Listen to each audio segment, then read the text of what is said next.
le compromis, ou du moins le deal tacite qui avait été fait entre les États-Unis et globalement le reste du monde.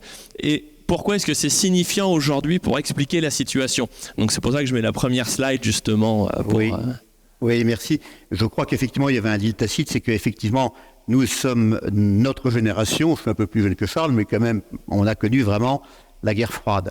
Et quand effectivement on a eu l'implosion du système du Gold Exchange Standard, on a eu l'implosion de Bretton Woods en août 71, il y a eu un deal implicite, c'est que effectivement les États-Unis assuraient la protection de l'Occident et en face de cela, on nous a imposé le système du dollar qui n'était basé sur rien, ce qui a permis aux États-Unis d'avoir un modèle extraordinaire pendant très longtemps,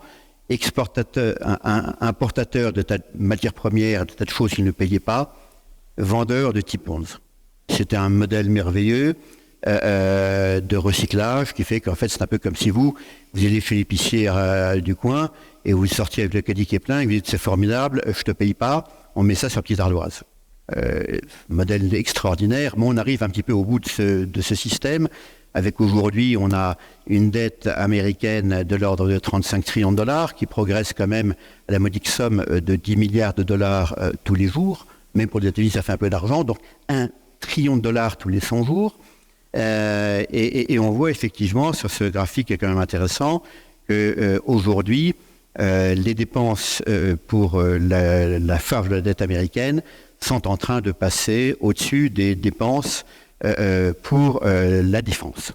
Et il n'y a pas de grand pays sans grande défense. C'est comme disait Niall Ferguson, un historien économique bien connu, tous les grands empires se sont effondrés à partir du moment où en fait ils ont croulé sous la dette.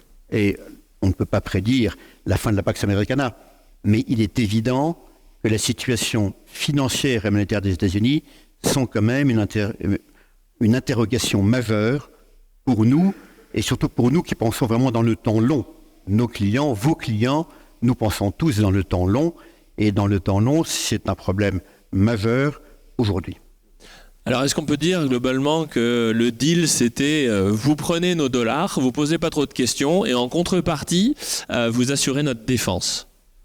Et qu'aujourd'hui, le prix, il est peut-être un peu cher, quoi, quand on voit ce que coûte le dollar au reste du monde et la protection qui est offerte. Je pense que c'est assez ça.